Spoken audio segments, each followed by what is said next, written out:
অবশ্যই এবং MCB architect method খুব মানে একটা বেনিফিশিয়াল থিওরি। কারণ জানবেন যে আমি আবারও বলছি, মানুষকে ডাইনামিক হতে হবে। ওই চিরাচরিত ওই ঈশান কোণে ঠাকুর ঘর করবেন, তা আমি তো বুঝতে পারি না ঈশান কোণের সঙ্গে ঠাকুর ঘরের কী সম্পর্ক। আমি সত্যি আমার কাছে এখনও এই ব্যাপারটা কিন্তু একটা রহস্যময় রয়েছে, আর সবার পক্ষে তাও তো সম্ভবও নয়। ঠিক আছে, ঈশান কোণে ঠাকুর ঘর করতে হবে, ওই দক্ষিণ পশ্চিমে ঘুমোতে হবে, ঠিক আছে। দক্ষিণ পশ্চিমে ঘুমোচ্ছেন কারো স্যাটার্ন ডাউন, সে ঘুমোতে পারে, সে ঘুমোলে সে ব্যক্তি অবশ্যই বুঝবে তার সাথে কী কী ঘটনা ঘটছে।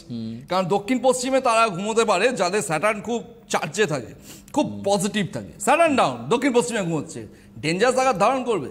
কারণ জানবেন আপনাকে ওই আমি একটা কথা বলে দিই, গুগল দেখে বা কিছু ওই চিরাচরিত মার্কেট থেকে বই পড়ে, ইউটিউবে কিছু ভোগাস কথাবার্তা শুনে কোনোদিন যদি বাস্তবিক কেউ হয়ে যেতে পারতো, তাহলে আর কেউ বিদেশে পড়তে যেত না, লক্ষ লক্ষ টাকা খরচা তারা করতো না, ইউটিউবই শিখিয়ে দিত সব। ঠিক, হ্যাঁ, ইউটিউব থেকে আপনি কিছু রান্না বান্না শিখতে পারেন, আমি দেখেছি।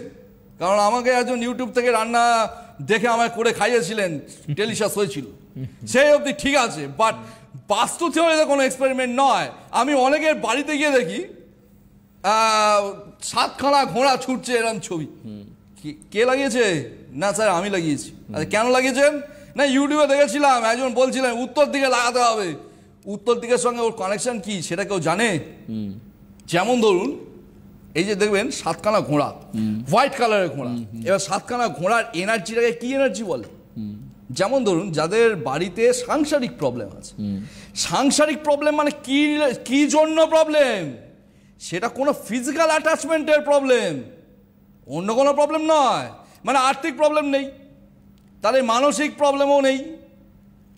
হাজব্যান্ড হয়তো ওয়াইফকে টাইম দিতে পারেন না ঠিকঠাক, তখন আমরা যদি বুঝি তখন হোয়াইট হর্সের ছবি মারা হয়।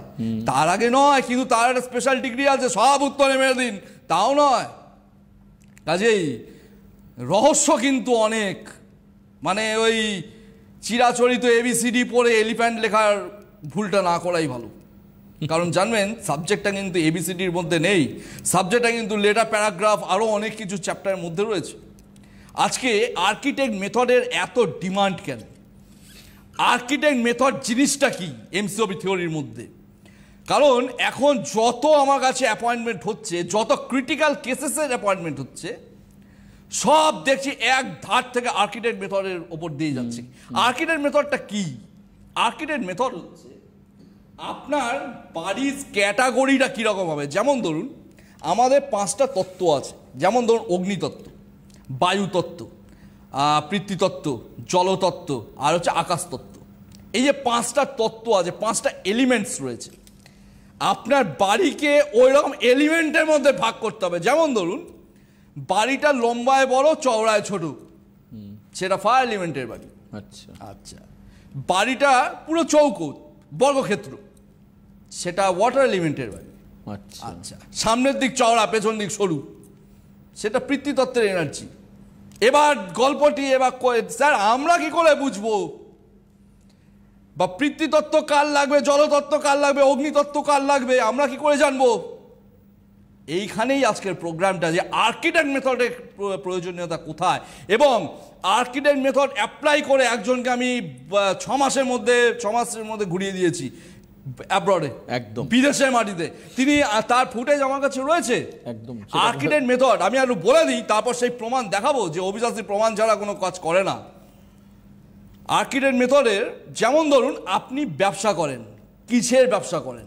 দেখা যাচ্ছে আপনি কোনো গার্মেন্টসের শোরুম চালান বা দোকান চালান, আপনার বাড়িতে যে পৃথ্বীতত্ত্বের বাড়ি, জীবনে কোনদিন চলবে না, জীবনে কোনদিন চলবে না। এবার ব্যবসার সঙ্গে এবার আসছি অনেকের প্রশ্ন হবে, তাহলে কি স্যার বাড়ি ছেড়ে চলে যেতে হবে?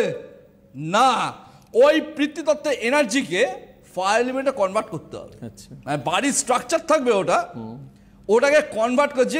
যেমন আমরা যারা প্রমোটিং করি বা আমরা যারা রিয়েল এস্টেট বিজনেস করি, আমরা কিন্তু খুব একটা বাস্তু জমির দিকে যাই না, কারণ তার দাম বেশি। আমরা কি করি? আমরা ধানি জমি দিই, আপনিও জানেন, ঠিক আছে। যেমন ধরুন রিসেন্টলি আমরা যত প্রপার্টি কিনেছি এক বছরে, সব ধানি জমি। আচ্ছা, ঠিক আছে, কেন কেন কারণ ওগুলো জলের দরে পাওয়া যায়, জলের দরে 1 লক্ষ টাকা, 1.5 লক্ষ টাকা, 2 লক্ষ টাকা, 3 লক্ষ টাকায় পাওয়া যায়। খুব পশ এরিয়া হলে 5 লাখ টাকায় পাওয়া যায়। আচ্ছা, ওইটাকে কিছু কনভার্সন করাতে হয় বাস্তুতে, বা আরো কিছু পেপারস, আমাদের হিডেন পেপারস থাকে, ওগুলো বলছি না, সেগুলো করাতে হয়। কেন? যাতে ওগুলো হাই রেটে বিক্রি হয় এবং ব্যাংক যাতে ফাইন্যান্স করার জন্য এগ্রি হয়ে যায়। ঠিক গল্পটা বাস্তুর ক্ষেত্রেও সেরকম রয়েছে। আপনি যদি একটা ফাঁকা মাঠ আমাকে দিয়ে দেন যে অবিদা আমি এখানে এই বিজনেস করব, আমাকে সেই লেভেলের বাস্তু স্ট্রাকচার বানাতে হবে। এবার দেখতে হবে আপনি কিসের ব্যবসা করেন। আপনার কোনো বিউটি সেলন চালান, একাধিক বিউটি সেলন চালান, ফায়ার এলিমেন্টের বাড়ি, জীবনে চলবে না। মানে খুব ইম্পর্টেন্ট, মানে কতটা গভীরে ঢুকে ভাবতে হবে। অবশ্যই, এই যে বলছি, আমি আবারও বলছি, ইউটিউবে পাবেন না এসব। আর ইউটিউব দেখে দয়া করে হাত জোর করে বলছি, ওইসব দেখে ফালতু অ্যাপ্লাই করতে যাবেন না। কারণ জানবেন বাস্তুটা হচ্ছে কেউটের বিষ নিয়ে খেলা। 19-20 হলে কিন্তু ছোবলের দাম অনেক, ছোবল সহ্য করতে সবাই পারবে না। একটা কেউটেকে ধরাটা যতটা ইজি, বাস্তুর ট্রিটমেন্ট ততটাই কঠিন। তার মানে এবার বুঝে নিন সেটা কী রকম জিনিস। এবার আসছি, ধরুন আপনারা কোনো মেডিকেল প্রফেশনে আছেন, বা আপনার কোনো ডায়াগনস্টিক সেন্টার আছে, ওয়াটার এলিমেন্টের বাড়ি, জীবনে কোনোদিন চলবে না। দেখবেন, আমি দেখেছি বাবা বাড়িটা করেছিলেন, ওই বাড়িতে ছেলের উন্নতি হয়েছিল, হলো।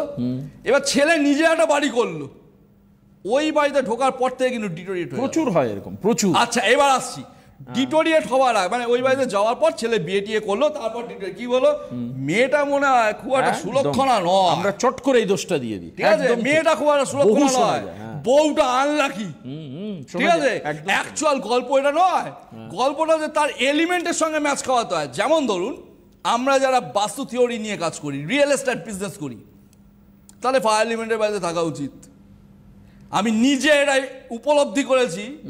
দেবাশিস দা, ফায়ার এলিমেন্ট আপনিও জানতেন যে আমি আগে শুধু প্রফেশনাল কেরিয়ারে ছিলাম, আমার শুধু প্রফেশন নিয়ে আমি বিজি থাকতাম, বুঝতে পারলেন। আমার বাড়িটি করার প্রায় 1-1.5 বছর পর হঠাৎ রাত্রিবেলা আমি একটা সার্চ করতে করতে একটা প্রপার্টির সন্ধান পাই। আমি নিজেও জানি না ওখান থেকে আমার বিজনেস স্টার্ট হয়ে যাবে। আচ্ছা আচ্ছা, that is the power of বাস্তু থিওরি। আমি নিজে উপলব্ধি করেছি। এই যে বলি না যে লঙ্কা ঝাল, সেটা নিজেকে টেস্ট করে দেখতে হয়, কে ঝাল বললো আমার জেনে লাভ নেই। ঠিক গল্পটা আর্কিটেক্ট মেথড ওই এলিমেন্টটাকে চেঞ্জ করে দেয়। এবং আজকে যে ফুটেজটা আপনাদেরকে দেখাবো, যে সাকসেস রিপোর্টটা, ভুটানের সাকসেস রিপোর্ট আপনাদেরকে দেখাবো, সেই সাকসেস রিপোর্টে রয়েছে ওই টোটাল ডায়াগ্রামটাই আমি তৈরি করেছি, পুরোটাই, একদম পুরোটাই। মানে